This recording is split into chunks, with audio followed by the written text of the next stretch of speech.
What is good, everybody, and welcome back to the Basement Ballers podcast. This is episode 10. We've done 10 episodes now, which is kind of crazy, knowing that we started on, March 20th?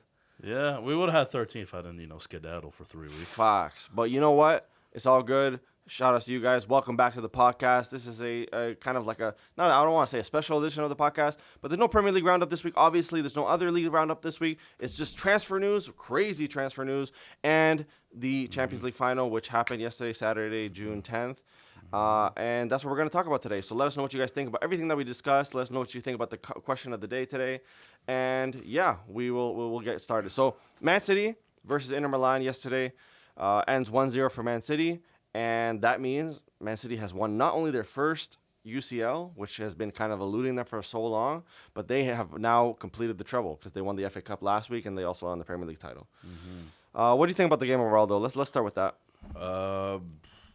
I think the game was better than what I thought it'd be. Mm-hmm. I thought Man City were going to just slap Inter like 3-4-0, something like that. So, good game. Inter Milan actually, I'm not saying should have won it, but they could have. I mean, Lukaku decided to, shoot the ball straight out of goalie and then block his teammate's shot. Except I will say this: the header he blocked from his teammate, it wasn't going in anyways. Yeah, because Diaz was right there. It was gonna it was on target, but it would have. First of all, it wasn't that strong of a header, so it wasn't going super fast. Also, it was going out of spot where Ruben Diaz was already just chilling, so he would have, unless he had a brain fart, he would have cleared it off. Yeah. So that wasn't going in. Now we never know, obviously, but I don't think that's going in. And then he missed a point blank header, which he should have scored. And then at the end as well, they had a corner, and then Ederson made a last second save. And then Man City Inter Milan had at least 3 chances to score. There was also that one where Akanji basically had a brain fart, let I think it was Lautaro Martinez through. The angle was kind of ass. And then he shot it, Ederson made a save, whatever. So yeah. Good. Ederson did redeem himself. The first 15, 20 minutes was making weird ass. That brother was lost. That brother was. And I thought honestly he was gonna. I genuinely thought if City was gonna lose, it was gonna be because of Ederson. But not only was I wrong, I was completely wrong because they won because of him. Yeah, it was on the wazoo for the first 20 minutes. So yeah. Good game. I mean, it's probably the best Champions League final of the last 4 years because last year was boring because Liverpool just basically just attack. Madrid got one shot, scored one. 2021 was probably the worst Champions League final I've ever watched. 2020 was ass as well. 2019 was. It's probably the best final since 2018, I'd say. 2018 was the carious one. Oh yeah. The carious finals. Yeah, I'd say it was probably the best one since then. Now, overall, it was a game. Yeah, it was pretty good. It was pretty solid. It didn't I think that overall there were hype moments, which is what you want in a Champions League final. The score was pretty low, which is what we've come to expect of finals in general, but Champions League finals as well. That's the fourth, I think, 1-0 final score in the Champions League. Okay, last year was 1. This year was 1-0. Last year was 1-0. 2021 was 1-0. 2020 was 1-0. 2019 was 2-0. Okay, yeah. Basically, if Origi didn't have a last second, just goal 93rd minute in 2019, it would have been 5 years of 1-0 finals. Exactly. Which does say something about how either nerves or how people just get locked in that final and really want to defend as best as they can. Which to be fair, Inter did, but and Man City, in my opinion, didn't have an sensational game. No, they were they were okay. You know what I mean. Haaland was very quiet. I barely saw that brother. Kevin De Bruyne goes down in the first half. Well, that's the thing with Haaland though. I've noticed this with him. I mean, because the 3 finals that Man City have played this year. So I believe Champions League final, there was the FA Cup final, and then there was the what else? I swear there was another final they played. I'm not sure. A lot of big games I watched Haaland play this year, just in general. It's not that he goes I'm not saying he's ass, but the thing is with him, he's at a.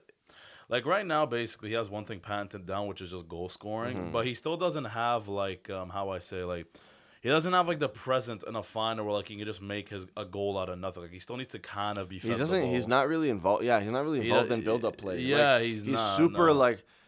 He goes for the runs and whatever. And even, Thierry Henry was telling him, because they had an interview after the game, and he was, asking Thierry Henry, how do you think I can improve my game?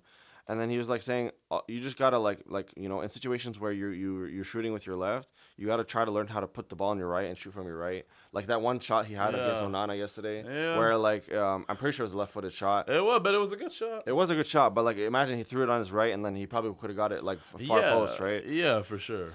And then there's also just being more involved, like how Benzema and Kane are more involved in build-up play and more involved in like actually creating rather than just pure striking. Now his pure striking ability is obviously the best that I've seen like right now currently, but it's crazy to even imagine that this brother could even be like improve. Yeah, well, he's 22. He can definitely improve. But as of now, at this point of his career, he's a goal scorer. Yeah, but he's still not at like he still doesn't affect the game overall if he's not scoring. Like this is why I say I think that Harry Kane is still better than him because I think you put Harry Kane with Man City, whatever. Because Harry Kane scored 30 goals in the Prem this year with fucking Spurs.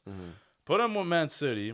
Maybe he doesn't score a ridiculous amount of like the ridiculous amounts that Haaland scored, but the thing is he'd be way more involved. Like, instead of having 50 goals and like 10 assists in a season, he'd have like 40 goals and like 25 assists or something. Like he's more involved in build up play. But Harry Kane's like 29, Haaland's still 22, so Haaland still has time. But as of yet, the reason why he's ghosted in most I'd say finals or big games so far is mainly because big games boil down to just like it's not very open pace. I mean fast paced and wide open. It's very like tight and like more methodical, you could say. More defensive. Yeah. So he's not at a point in his game now where he can alter matches that kind of go with that pattern. Yeah, no, and I completely agree. And also there's something to say about players that show up in big games, and it's not obviously again he's still young, so we don't know his potential to do that yet fully. But there are players that are just made for the big moment and made for that. And for example, Lukaku, from what I've seen, is just not one of them. He's not him. He's not him because even in the World Cup, that was that one game where he just kept missing chance after chance after chance. Croatia. Yeah, exactly right. And it's just that was the moment where you win the game. It's a big deal because then you can make a push for that to get to the next round, right? And he couldn't do that, and he was ended up very frustrated, whatever. In this game, he when he came on, Inter Milan did look different. I will give him that credit. They look different. They look more threatening. But it's just a matter of that last third where finishing. You got to finish your chances, and they couldn't do it as a whole. But he was a main part of that sort of thing. Now, is it unfortunate that Inter Milan couldn't have gotten one? Of course. I mean, honestly, they could have even won. I prefer Man City winning though because first of all, I'm a Pep fan. Barca. Also, I'm not. Yeah, speaking of Barca, the shit Inter Milan did in the group stage against us was some bullshit. They should not. Yeah. They shouldn't even have made it past the group. They cheat the 3-3 they had the Camp Nou, cool, but then the 1-0 that we lost at their place, we should have had 2 penalties and we had 1 disallowed goal. So nah. This I think Barca would have probably I don't want to say ran through that half of the bracket. Well, yeah, I think they would have. Yeah, think of it like that because if we had the same, who did Inter Milan play? Benfica. Benfica would have been tough, but I think Barca would win that. It would have been Benfica. What was it? AC Milan and who else did they play? They played. Was it? Hold up, let me check. I think it was. They played somebody before Benfica. Who was it? Porto? In the round of 16. Maybe it was Porto? I think. Oh, yeah, I think it was. I think you might be right. Let me check. Hold up. Let me see because Inter Milan. Because I think I think if it was Porto, I don't foresee that being a very much of a big Yeah, challenge. it was Porto. Yep. Yeah. So Porto, Benfica, and then AC Milan. Yeah. I think the hardest game there is Benfica. Mm-hmm. Barca do that. Now Barca in the final against Man City, we would have probably still lost. But point is we could have made the final.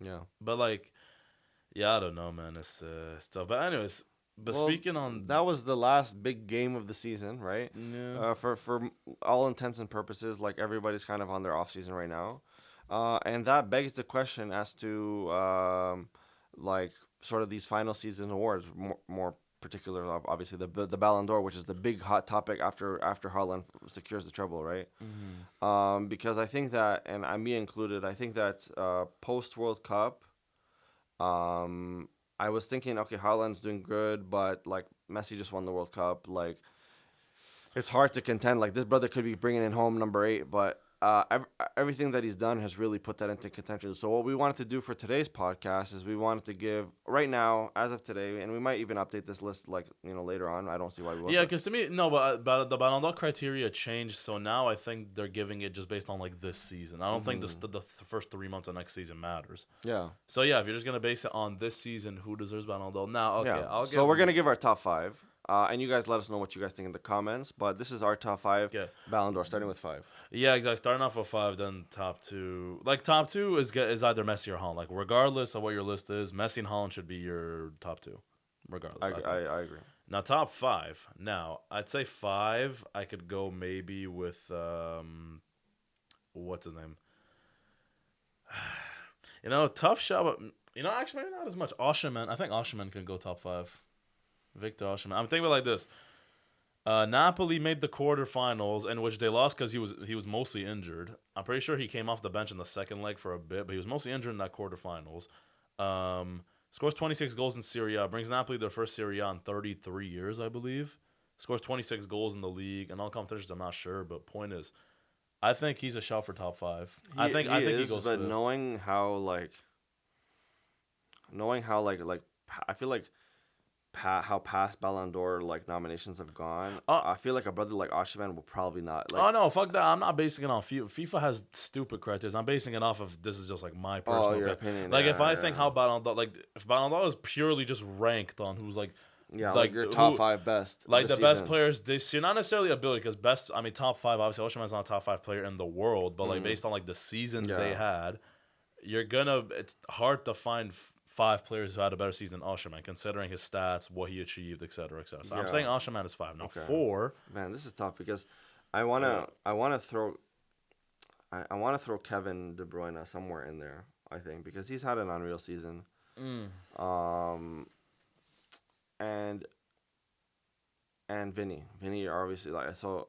Yeah, okay, so man, this is tough. Okay, so I think what I'll do instead of Osimhen, because I think Osimhen will probably maybe 6 or 7 for me at the moment. I think I'll put KDB at number 5. If I can Kevin De Bruyne at 5? Yeah, I'll put Kevin De Bruyne at 5. And then number 4, I want to put Vinny. How about you? At number 4,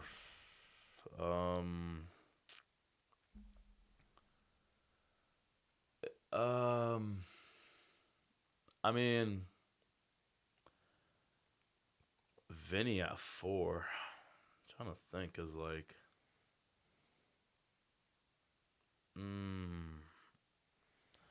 Vinny at 4. Yeah. Are you considering putting him higher or lower? I don't even know if he's top. No, I don't know if he's top 5. Okay, because Madrid this year were shit in the league. But he was their best player. He was their best player. Far. They were shit in the league. They did win the Copa del Rey. They won the. They didn't win the Super Cup. No. They made it to the semifinals. They won the Copa del Rey. Made the semi of the Champions League, despite getting spanked. But he did score the. He scored goal in the first goal. Leg. Is he top 5 this year, man? That is Because realistically, I'm trying to think because my mind often goes to Prem. That's the league I usually circle to just think about who could potentially be.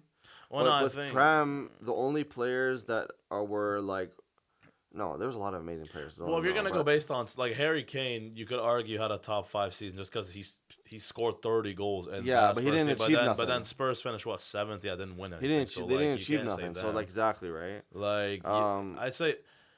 So for me, and I think after KDB and Haaland, the only other Premier League player that I would give a shout to that could even be in the top 10, which I don't even think they would be Odegaard.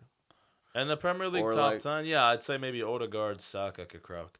Odegaard, Martinelli, and Saka, I'm not saying all 3 are in top 10, but you could argue at least 1 or 2 of them could be top 10. Yeah, exactly. So arguably, but top 5, no way. Top 5 is tough. Okay, you know what? 4, fine. I'll agree with your assessment that is, Vinny. I'll go Vinny 4. Mm-hmm. I will go Vinny 4. And then I think we can all agree who number 3 is, right? Who? It's Mbappe. No. You don't think it's Mbappe? No. They finished what? They only won League. He's not even top 5. No, because amazing World Cup campaign, bro. Yeah, that's a big deal.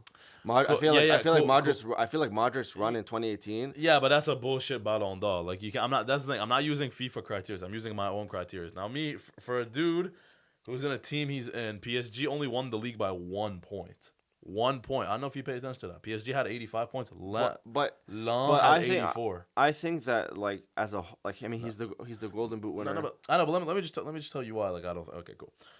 Mbappe, they win the league only by 1 point, and for PSG in that league, they should not be winning that league by 1 point. Minimum at least 6-7 points each year. I don't care. He outscored a washed Alex Lacazette by 1 goal. He finished the season on 27 League One goals. Lacazette finished on 26. That's a lot of goals to score, even if you're 27 like, is washed. 27. Yeah, I know, but keep in mind, Lacazette. I think 6 or 7 of those goals were penalties. Yeah, I know. So Lacazette, some of the stats are inflated because of penalties. Because I don't think is Mbappe PSG's penalty taker. I think it's probably. Well, it was Neymar for. That's what I'm saying. So, but he took over. I think. Point is, to me, his season has not been like besides his World Cup, and mainly it was like the final. Mainly, like the final, he scored a hat trick. Yeah, but like season overall, PSG get bounced in the round of 16, which happens every year, but like still, get bounced in the round of 16, 3-0. They put up a fucking whimper. Outscores the second dude by 1 goal in League One for the top scorer. Win the league only by 1 point. Like I don't know. I can't really give you top 5 for that. I think third for me would have to be. I don't. Man, I don't. I haven't. It's tough. Like it's tough, but do I put basically my point is like who else would you put in that third spot? Can I put? Because like, do I put? No, not. Like nobody in the Italian league, in my opinion. Like I think behind Victor you have Kvicha. Yeah, Kvicha, but he's not top 5. But he's not top 5. Leao's good, but he's not top. Leao's, he's not even top. I don't think he's top 10 even. No, he's you not. don't put Leao. You don't put. No, he's not. There isn't really. And then I'm looking in the Spanish league, and I'm thinking, okay, we got Lewandowski who was won good, the but I Pichichi. don't think he's I wouldn't put him, and I watch Barca every week. I would not put him top 5. You don't have any like you in have to terms of think center Man backs? United like. You had Rashford who had a good 2 months. Rashford might get top 10, top 15. Yeah, but not top 5. Not like top no one 5. on Man United, no one on Spurs, no one on Chelsea for sure. No one on Liverpool either for me makes it there. Yeah. Arsenal, I don't think any player makes top 5. So you got to think. And then the German league, Bundesliga, was there anybody that was, again... No one. That's the thing. Because you had... Okay, Bellingham was good. Almost led Dortmund to the title. But I don't think he's had a top 5 season. No, Bellingham maybe a top 10. Yeah, top 10 for sure, but not top 5. Yeah. You wouldn't put any... I don't think anyone on Bayern goes there. Because Bayern underperformed a lot this year.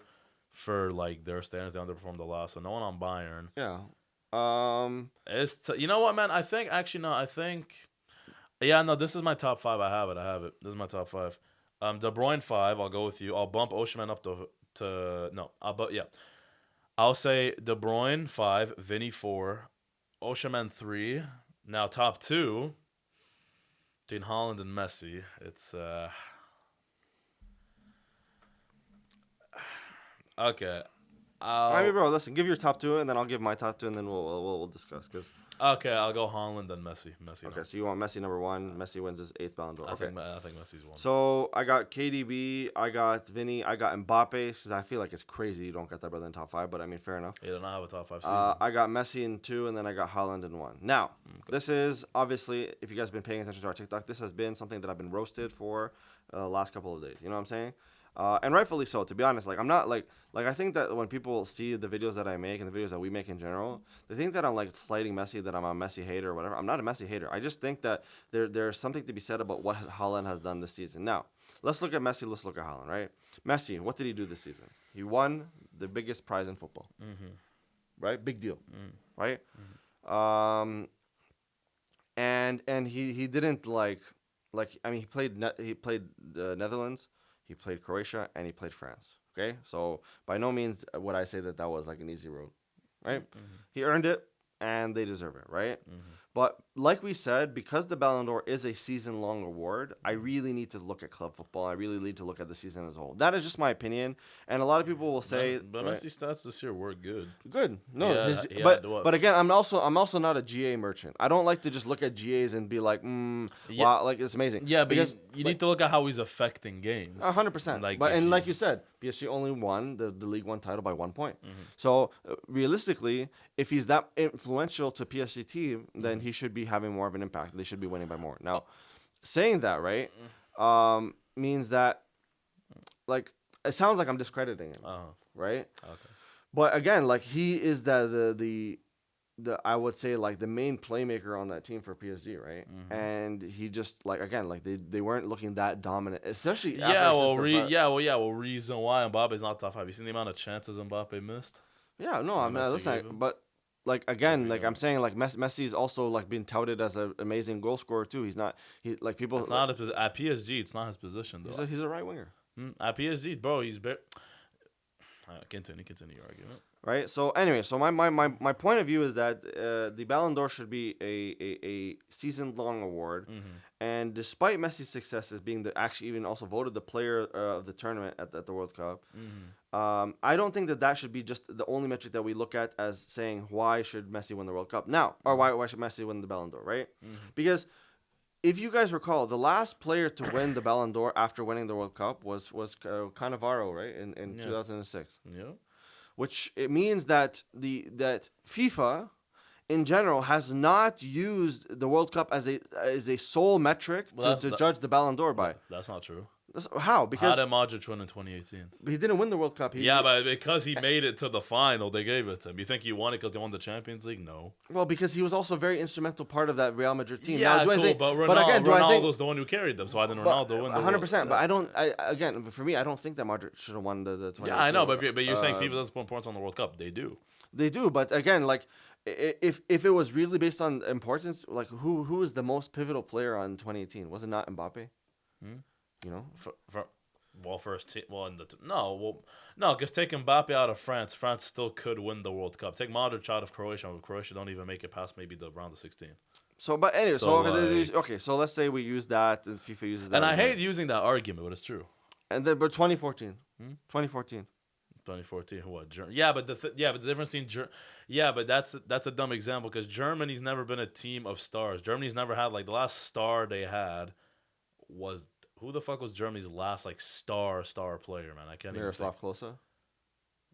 Klose was never a star. No, like. But like I'm just saying, like you know what I mean, like superstar, like top 5 in the world. Like the point is, Germany's World Cup was a collective effort. That's why you can't really get. That's why you don't really see any Bayern players winning Ballon d'Ors as well. German football is predicated on collective rather than stars. Now, okay, look. All right, so right. Okay. Now this is the best example. 2010. 2010. Yeah, cool. Iniesta. Cool. Right. He won the World Cup. Amazing season. Right. Cool. A very Modric-esque season that year. Right. He didn't win the he didn't win the Ballon d'Or.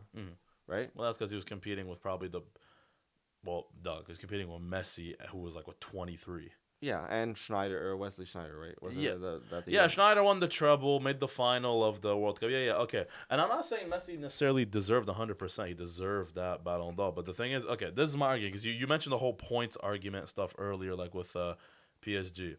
Okay. Man City had 93 points last year. They got Holland, they have 4 points less.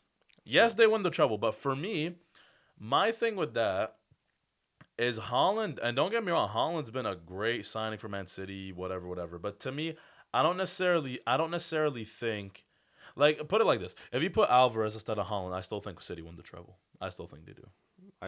Well, first of all, we don't have enough information to be able to. Yeah, no, we don't. This is just like keep in mind, I could be the only one who thinks this. I personally think Holland's amazing. He's great. But you take Holland out, you put Alvarez, for example. I still think Man City win the treble. There has to be a correlation, right? Well, for me as well, no, because for me everything backs up. Look, Messi won the World Cup, something that has been his whole career. People said he couldn't with Argentina, and the Argentina squad he had to win the World Cup was average as shit. People I agree. People want to go back to the Argentina team he had was not a top 5 squad at the World Cup. Ronaldo had a way better Portuguese team. England had a way better team. France had a better team. Brazil had a better team. Brazil, exactly. There's a lot of Argentina's team was bang average. Yeah. They won the World Cup. Yeah.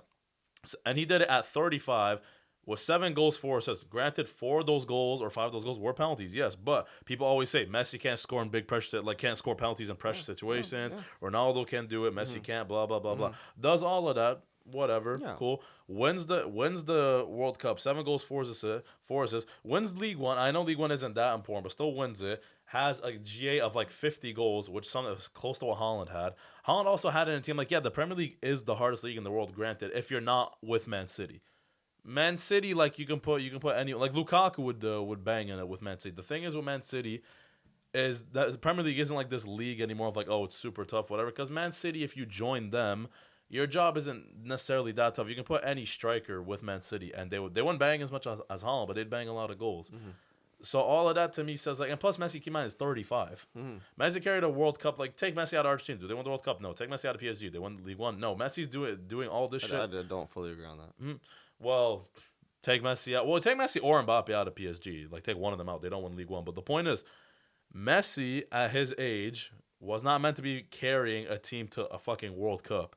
Now, yeah, did they flame out the Champions League? Sure. PSG been flaming out the Champions League long before Messi even came there, so you can't blame Messi for that. It's a collective effort, which Messi is a part of. Yeah, but you 100%. But also, like Messi was brought in as that missing piece to make it further in the Champions League because that was the only like really trophy that eludes PSG.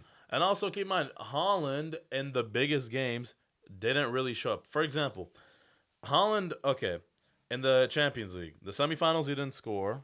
The quarterfinals against who they played in the quarterfinals against Bayern, he scored what? I think 1 or 2. So that was good. Quarterfinals he scored, but then semifinals didn't score. Finals, pretty much both. Like the 2 games against Madrid and the game against Inter yesterday, wasn't that like? So he didn't score. He didn't score in 3 games in the Champions League, right? But isn't it crazy to say that he still had 13 goals? 12. Yeah, 12. Yeah, don't get me wrong. Haaland is amazing. Now listen, all of this I say, you can give it to Haaland. I'm not mad if Haaland wins it. I just personally would probably say Messi. But you can, I'm gonna be honest, bro. It's the treble that gets him over. Look, I can give it. I'm telling you, if Man City didn't win yesterday, then to be honest, I really don't think I would have a lot less to stand on in terms of the Haaland argument. Well, yeah, but you can right because imagine you don't score in the final and you lose. But you can't take just one game. Yeah, but you also can't take one 7-day tournament in the middle of the season. 7-game tournament, you mean? Right? Yeah, seven. Okay, but now it's a 7-game tournament. No, it's an amazing achievement, and it happens every 4 years, and it's an incredible thing. Well, the Champions League is a tournament as well. But think about it, right? Like you're talking Norway doesn't even get a chance to really like the World Cup is really based on like yeah, you can't use the World. No, you can't use the World Cup. Yeah, against Holland because Norway. It's Norway. Yeah, right? I get it, but still. And at the same time, like Holland has had a season that's unforgettable. Messi had a World Cup that's unforgettable, right? Not a season. I know, but keep in mind, Man City have been close. Keep in mind, last year, because Holland did not affect the final or the semifinals. Last year when Man City played Madrid and they basically collapsed in the last 2 minutes of regular time.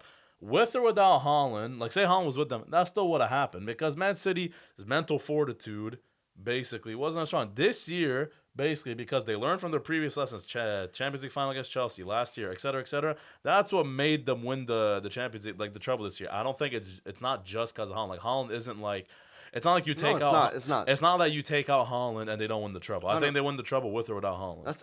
You can't say that because ever since before he came, they didn't win. He comes, they win a treble. Right? So it's not causation. I'm not saying that. Yeah. But there is a correlation. Fine, but the competition they played was significantly worse. That's not true. They had to play Bayern. They had to play Real Madrid. This is the worst Bayern team I've seen since 2012. This is the worst Bayern team in probably 10, 11 years. This is the worst Madrid team I've seen in a few years. Inter Milan were the game they played yesterday was good, but Inter Milan finished I think 3rd or 4th, like 20-some points off of Napoli for the league. Inter Milan are not that great, and then who they play in the round of 16? They play RB Leipzig, a team they piped 7-0 in the second game. Like, come on. Like you can't the competition they had this year wasn't like great. Like that's what I'm trying to tell you. But that same Bayern team that you said was trash is the Bayern team that beat PSG. Yeah, but PSG always lose in the Champions League. You can't pin that on Messi. They were doing that. It's not all Messi's fault.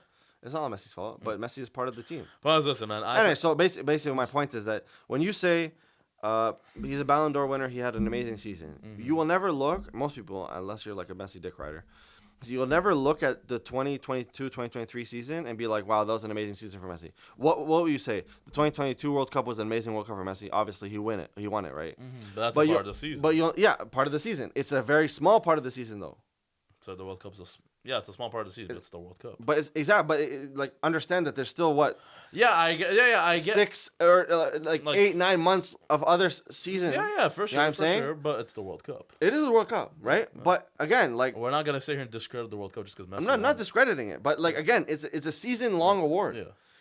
The 2022-2023 season for Messi was bang average. It was not like something to write home on. Nobody will be like, man, I remember that one season they had with PSG, 2022-2023. It was amazing. Wow. Nobody they always talk about the World Cup. Yeah, the season itself. Yeah, exactly. But this is what. Yeah, but this World Cup is different than any other World Cup since it was played in the middle of the season. So you have to factor this World Cup into the Ballon d'Or. Of course, I did factor. Yeah, exactly. That's what propels them to and number it's 2. the World Cup. If it's the biggest trophy you say you could win in the it is. sport, then you have to factor that in. I did, and that's why he's at number 2.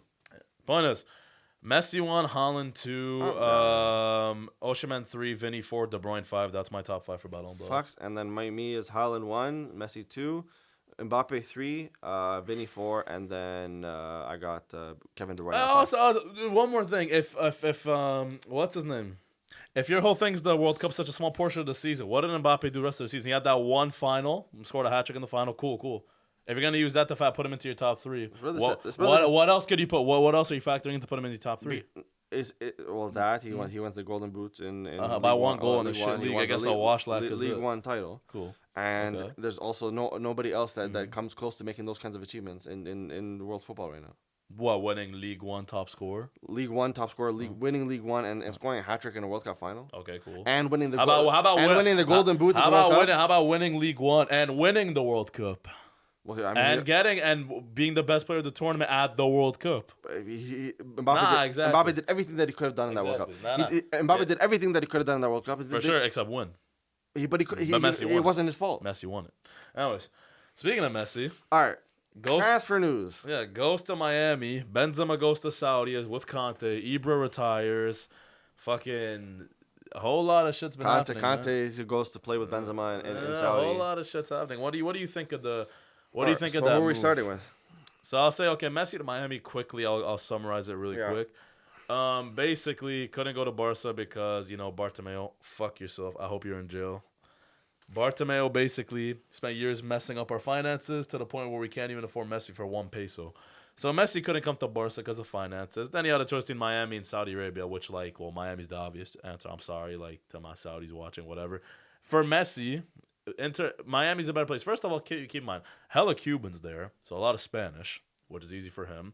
Plus, it's America. You can expect. Plus, the World Cup's in the U.S. in 3 years, like U.S., Canada, Mexico. But mainly, it's going to be the U.S., and he can be the face of that World Cup. All this. Plus, the money he's making is pretty much the same they're offering him in Saudi. So, pretty much, choice between Miami and Saudi. Yeah, Miami was obviously the smarter choice. Now, am I fucking heartbroken that he went? Obviously, but before people try to say he has no ambition, whatever, Messi's dad and Messi literally came out and said, yes, we wanted to go to Barca. Yeah. But they couldn't, so you have to go to Miami. Yeah. So that's the unfortunate thing. So, 100%. yeah. 100%. And I think, so I was actually upset too because, don't get me wrong, guys. I don't get pleasure in clowning Messi, right? At the same time, I want to see the best ballers play football, and I want to see them play it at the highest level, right? And the reality is that the MLS is not the highest level, and I wanted him to go to Barca because I wanted to see that fairy tale storybook ending, right? Mm-hmm. Just like a lot of people wanted to see, and I'm pretty sure, despite me being a CR7 fan, I'm pretty sure a lot of Ronaldo fans would have loved to see Messi I mean, maybe not, I guess, yeah, that's true. But Ronaldo fans were having fun with this one. But anyway, me personally, as a fan of the sport, the obvious option is I wanted Messi to go to Barca, and I mentioned it on the podcast before, and you guys know that, right? So is it upsetting to see? Yes. Does he deserve to just end his career the way that he wants to? Of course he does.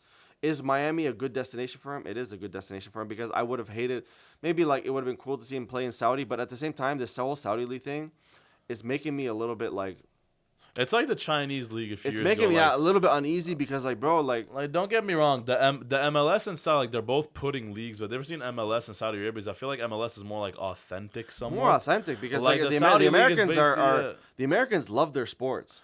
And even soccer, which is like, or sorry, we're gonna call it soccer because it is the U.S. Yeah. For them, soccer. Exactly. Even soccer, which is not a major sport in that country whatsoever, even in Canada as well, right? It's more authentic than you could say Saudi. Saudi's mainly 100%. it's mainly money. Saudi is just a big money grab. And no offense to anybody who disagrees with me, but like when you hear news like Saudi plans on spending $20 billion on bringing big top names to the Saudi league, not only does that upset me because I'm like, man, there's some brothers that I could really see leaving and just going grabbing their bag. It makes me weep for the future of professional and competitive football. Like, put it like this: like MLS or Saudi, whatever league would offer ass tons of money, for a Messi, Ronaldo, whatever. But the MLS is not going to go offer $200 million a year to Benzema, for example, or $100 million a year to Conte. Like, the MLS won't do that. Like, that's the difference between them and Saudi. Saudi needs basically to spend huge amounts of money to get these players that are these stars that are close to retiring. Whereas MLS, they need to spend huge money to get a Messi, for example. You're not going to see them paid that much like a Conte or Benzema. No, exactly. And plus, the league's just more fun to watch. 100%. Personally, I agree. No, 100% I agree. And obviously, as Canadians, it does give us the opportunity to see Messi, even though its tickets are fucking sold out. Bro, every single Inter Miami game for next year is already sold out. Yeah. The cheapest ticket is $500. But I mean, the with your point on Benzema and Conte and brothers like that, it's like those brothers are popular in countries like France and in Europe in general. Those are brothers that are really popular in the Arab world. They're very popular, right?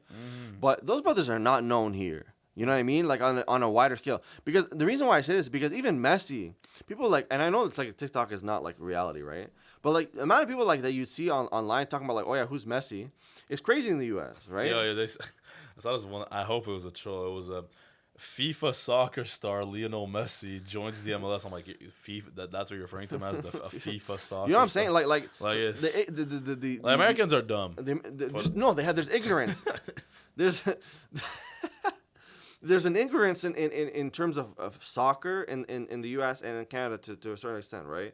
Now, we know Messi because we watch European football, right? Yeah, we know. But if we were hockey fans or NBA fans, what is the likelihood that we would know a brother like Messi? Well, no. Everyone, whatever sport you watch, everyone knows Messi, but not everyone knows that Benzema or Conte. Like, for example, in Saudi Arabia, okay, well, Benzema and Conte are both Muslims, right?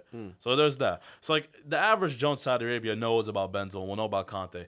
And the average Joe here will know about, obviously, Messi, Ronaldo stuff, because those are just, names. Everyone knows them. It's like Michael Jordan names, LeBron, whatever. People know those names regardless of whatever sport they're into. But, no one's going to necessarily know Benzema or Conte unless they actually watch the sport. 100%. No one's going to know them. 100%.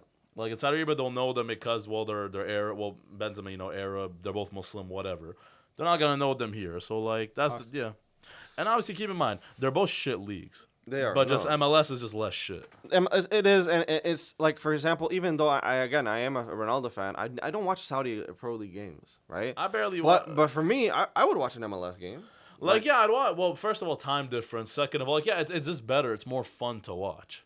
Yeah, no, and he made the move that his family wanted. Apparently, they weren't really happy in France, and apparently they didn't want to go to Saudi. So he made the move for his family. He made the move for himself because it does give him the opportunity to get out of that spotlight a little bit. But I know that he wanted to go to Barca, and Barca and La Liga specifically, they fumbled. They fumbled hard, man. Well, Barca did all they could. La Liga, Javier Tebas, shit president.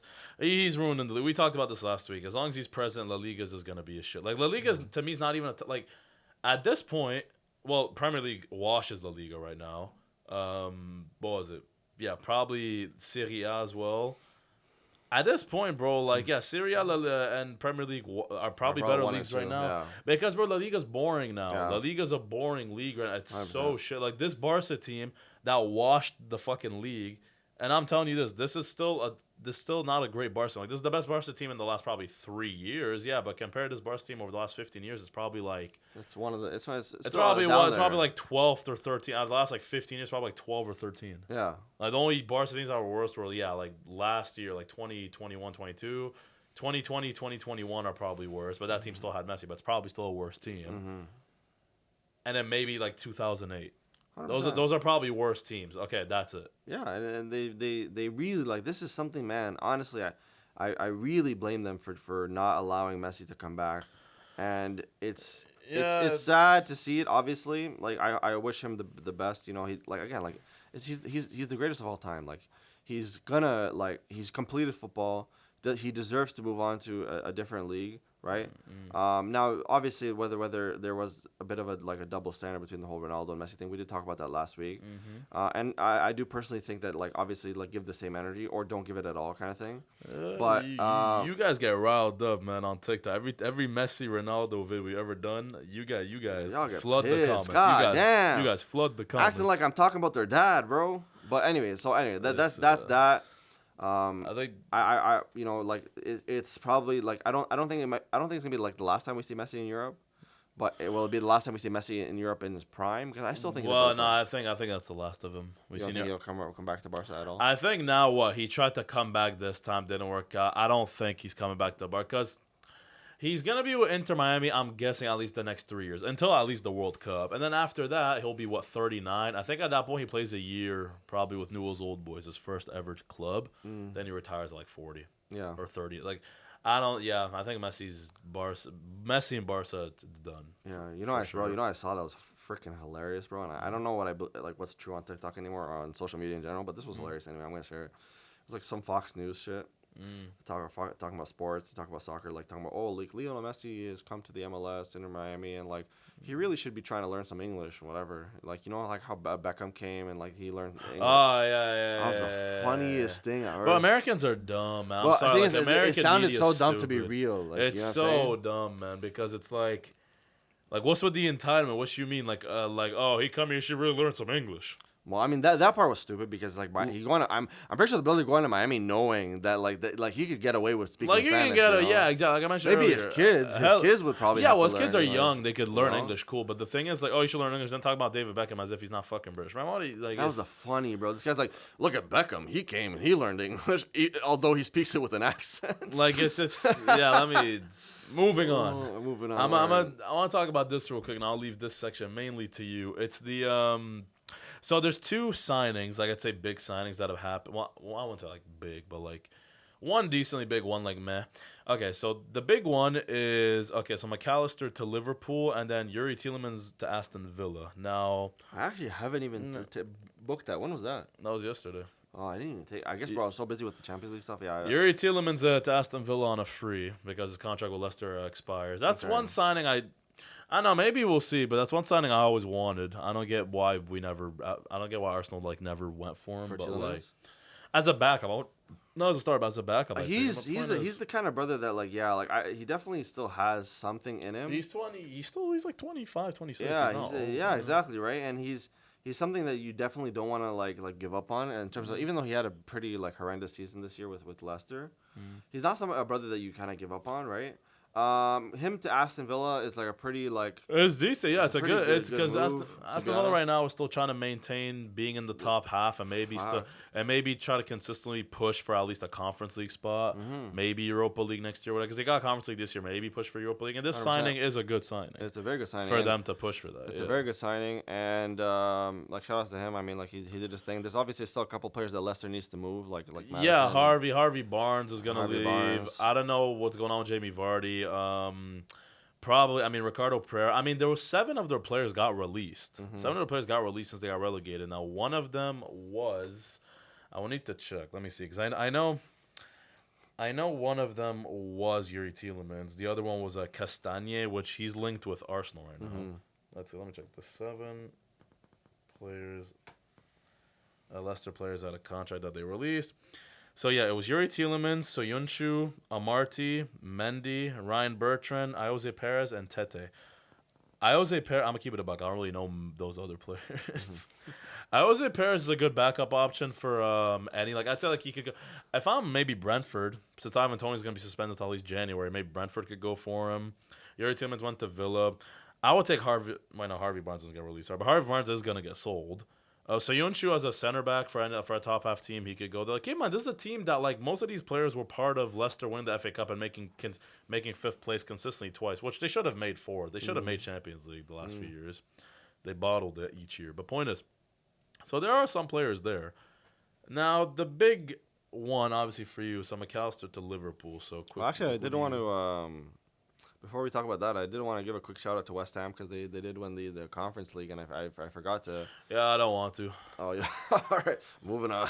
Like it's I'm hearing dudes on Talksport talking about they had a better season than Arsenal just because they won a trophy. That's a joke. Like Conference League was a competition invented 3 years ago for basically teams that were too shit to even make Europa League. Yeah. Like, yeah, you won it, yo, GG's. But, like, going around saying, first of all, this whole myth that Arsenal never won a European trophy. They have won the Champions League, but they won a European trophy in the 90s. And plus, like, oh, we had a better season than Arsenal. Yeah, would you? Pretty much in a relegation battle for half the year, made it to 13th and won the Conference League versus a team that was consistently fighting for a Premier League each. You're like, yeah, okay, we didn't win. We didn't win a trophy this year, cool. But, like the shit I'm hearing, is dumb. It was obviously, like, I thought it was...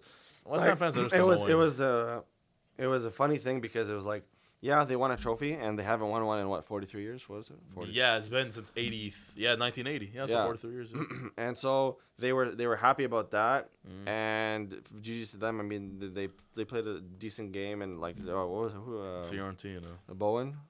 Yeah, Bowen, Bowen scores the last goal, so like that was a big moment for him. And it was a good. All the it was good. Look, the dance memes and, like, look, it's cool for them. Don't get me wrong. Yeah, they have won a trophy in 43 years. You know, they win this one. They were able to avoid fucking relegation. Well, the funniest thing was this little kid who was, like, crying. He's like, "We did it! I knew we could do it! We won a trophy and before Spurs." Well, keep in mind, this is a team that is like a Man City, because I've seen reactions to, like, Man City fans when they won the Champions League, and obviously they're happy. I've seen some fans basically Man City fans are like, yeah, they're happy, but they don't show nearly as much excitement as, like, this kid who wins the Conference League. The thing is, it's because, like, bro, this is a team that, like, if you give Spurs a fucking League Cup, they'll probably cry too. When you have teams that basically just never win shit, give them anything.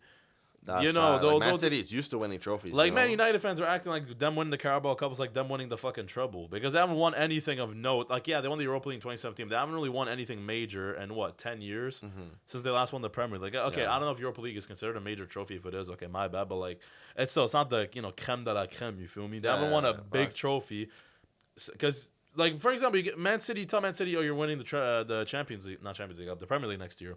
They'll be like, okay, cool. You know, like, okay, like, that's, like, they'll be happy, obviously. It's not Man United or Arsenal, whatever, like, teams who have won the Premier League before, but, like, have won in so long, they'll cry, like, they'll shit themselves. Yeah. Because that's the thing, like, so I understand that reaction, but yeah, shout out to West Ham, I guess. You still didn't have a better season than Arsenal. Annoying fans, small club, anyways. McAllister, Liverpool. McAllister, Liverpool, yeah. So that was our first big signing, and it seems that based on what I've been just hearing, Klopp really wants to get these signings out of the way so that he has his team ready and he can coordinate with his team so that they're ready for, like, those, like, initial games, the preseason games in July. So Liverpool are really pushing sign. McAllister's the first one, and we got him for an absolute fucking steal.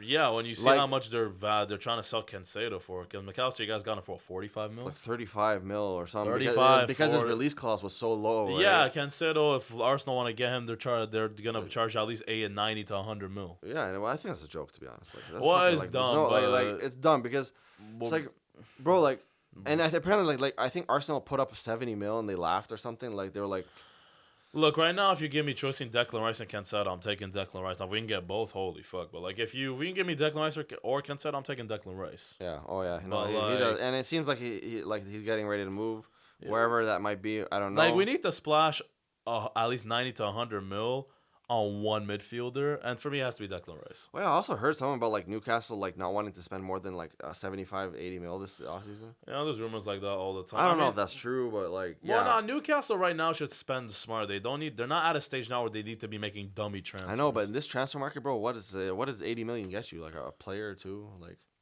well, 80 million gets you two decent players. Two decent players, yeah. Like, that's what they but nothing, like groundbreaking. But, yeah, no. For me, Liverpool and McAllister is good. They still need to get at least another 2 or 3 midfielders. They need to address the DM role. Now, I don't know why you guys didn't push hard to get Ugarte. He's going to PSG. Ugarte to PSG. Why? I don't know. I mean, we're trying to. I think we're pushing for Thuram. Thuram, yeah. He plays for Nice right now. Mm-hmm. I don't know much about him, so I can't give you my. He apparently, like, based on just what because I don't watch the French league that much, but he's a very versatile midfielder. Like you can put him at the DM role, he does his work for you. You can play him as an 8. He'll do work for you. Yeah, no, you got no, fuck that. No. You guys do not need like okay, it's cool to have like a player who can do that, but you guys like I would love a Declan Rice. No, you guys need a DM. Yeah, I would love a you Declan need Rice like on a our team. specialist DM. Like having a player who can go around the midfield is cool. It's cool for like when you have an injury crest or whatever. But no. Like Liverpool right now need a DM. Like if Fabinho was still good and you got Thuram as like he can, back up for Fabinho, also back up or like play around the midfield, that's cool. But right now where you guys actually just need like a proper DM. 100%. And you guys don't need dudes who can play across the midfield. You need a specialist. We do. You're right. And even McAllister can, but again, he's more of an like I want to see more of an 8. He's more of a box to box. You guys need, like I said, Ugarte was one. I mean, Declan Rice, if you guys can get him, I think he's still going to Arsenal because Arsenal can provide him, Champions League. Liverpool can't give him Champions League, so he probably goes to Arsenal. That's a very good move for him. A player like I would love a player like Paqueta. To be honest. Look, him, but if I'm Liverpool right now, I think one guy you need to look at because Kimmich apparently rumors told he really is pushing to leave Bayern. Now he's pushing to leave Bayern because he wants to go Barca. I don't know if you push that much. If it's to Liverpool, that's a big signing, bro. I don't know if to Liverpool he would push as much, but keep in mind, like Kimmich basically probably wants to leave Bayern because he's already won the Champions League there. He's probably getting bored of fucking stacking up. How old is Kimmich? 26. He's 20. No, he's late 20s now. He's like probably like 28, 29, I think. Let me check. Point is, right now you get Kimmich, bro. That's perfect. Now, obviously, I'd want him at Barca, but Well, I think that you guys can manage to. The reason why I haven't been even thinking about it. Yeah, he's 28. Yeah. Yep. So the reason why I haven't even been looking at him is because I felt like him wanting to go to Barca kind of speaks volumes. For me, maybe for the right price, would be an amazing signing. You can maybe tempt him, but then again, it's the fact you guys are in Europa League, so I don't know. But then again, Casemiro went to Man United when they were in the Europa League. I don't know, but there are some players. You're right. The DM role and having a man, because the thing is, I look at brothers like Rodri and like Casemiro, and I get jealous. Yeah. You can't succeed in this league in just in football in general. You need a DM. Yeah. You need one. Like modern day football is so dependent on DMs. That's the thing. Like for me right now, I look at Kimmich. Ugarte's gone. Declan, if you guys can maybe convince him. I don't think Declan wants to go Liverpool. There's probably other DMs I can't think of right now. I mean, one midfielder, he's not a DM. One midfielder you guys could maybe go for is maybe a Rabiot. Because Rabiot is, he's not a DM. He's Rabiot, Marseille? No, Rabiot, Juventus, Adrian Rabiot. Oh, yeah. Him, I would go him not as a starter, but he'd be good as a backup. Now I think you guys need at least 2 to 3 starting midfielders and maybe like a backup midfielder. I think Rabiot is your backup midfielder. You already got one of your starters, McAllister. I think slots straight in as a starter. Then you guys need a DM, maybe another midfielder, and then maybe a defender. Then you're cool. I want a left-sided center back. But for now, yeah, I want a backup left-sided center back. Because now Konate, Van Dijk, and then I want Van Dijk to be central. Yeah. Because based on how we're gonna play, most likely I don't know if it's changing. Based on we're gonna play how City kind of has it, where we have a left-sided center back, a central center back, and then a right-sided center back. Konate is mainly playing on the right side, Van Dijk in the middle, and then Robertson is not super cutting it on the left side. Yeah, I don't think he's more of an attacking-minded fullback. And so I would rather maybe play more of a wing back role and then have somebody come in as that left-sided center back.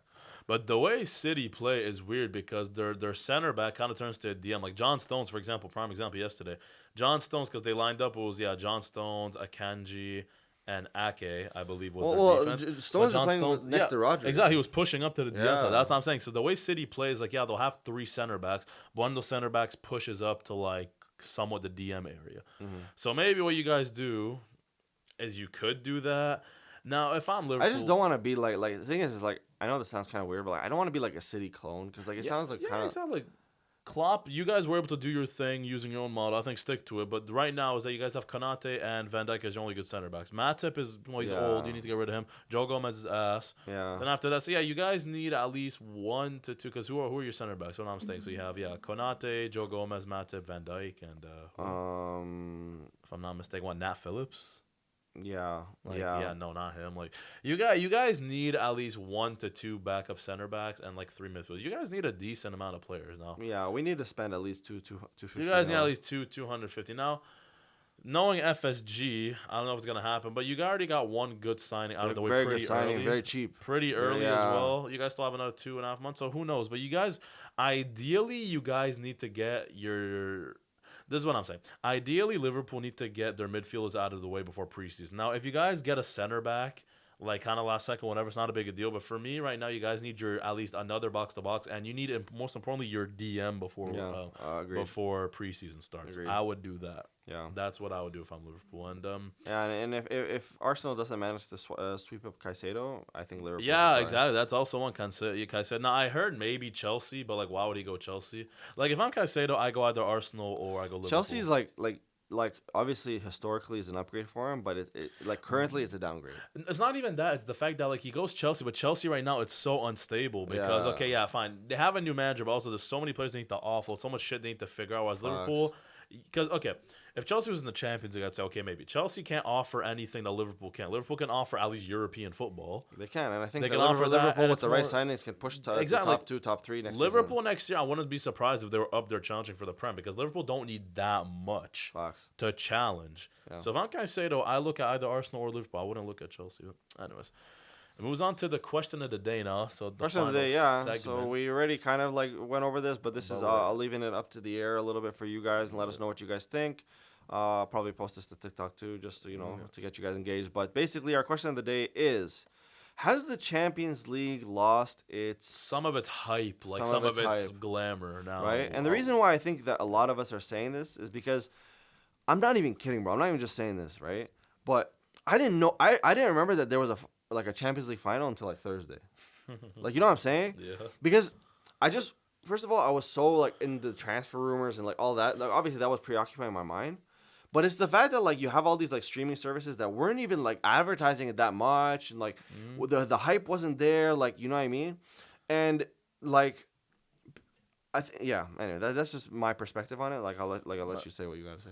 My perspective is not even just that. My perspective is I was growing up on Champions League because if I look right now, who are like the major teams in Europe, whatever. You have Atletico Madrid's, Bayern's.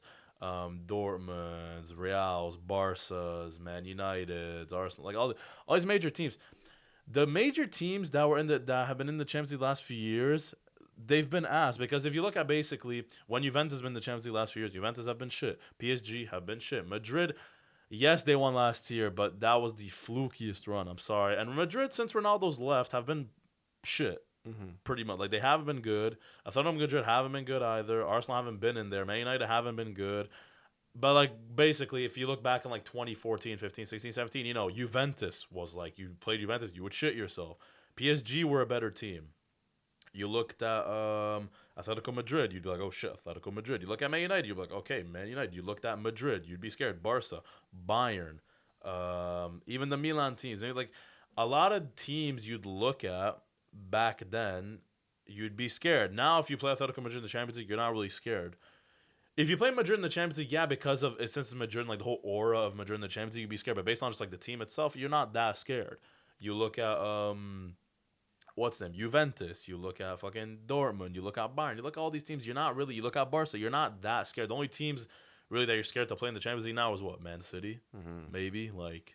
Yeah, like Bayern, somewhat maybe, but like it's lost. It's like it's possessed, and it's not like it might be an elitist thing, but like basically go 5-6 years ago, a team like Inter Milan doesn't make the final. They don't even make it past the round of 16, probably. Like now you have teams like RB Leipzig who like go kind of far. You have like these, and I'm all for like smaller diversity, teams, going far. But the thing is, it's like it does ruin the hype of the Champions League. Because keep in mind. What I remember specifically, bro, this is like the most stacked semifinal lineup I've ever seen. 2015 semifinals. Barca play Bayern. Madrid play Juventus. This is a Barca team who won the treble. A Madrid team who got 93 points in the league that year and still lost. A Bayern team who were 2 years away from having won their own treble. And a Juventus team who were close to winning their treble. Basically, if they had won the Champions League final that year against Barca, they would have won the treble too. You feel me? That was peak La Liga. Exactly, that was like peak La Liga. Serie A was like good. Like that's the thing. Like it was better quality. I'd say now the quality is more like meh. I don't know. I think football in general benefits from having like all leagues be more competitive. And when you have in this state of the of football now, European football, it's really Premier League heavy. Yeah, everybody wants to go to the Prem, and then again like probably Serie A is like number 2, but like.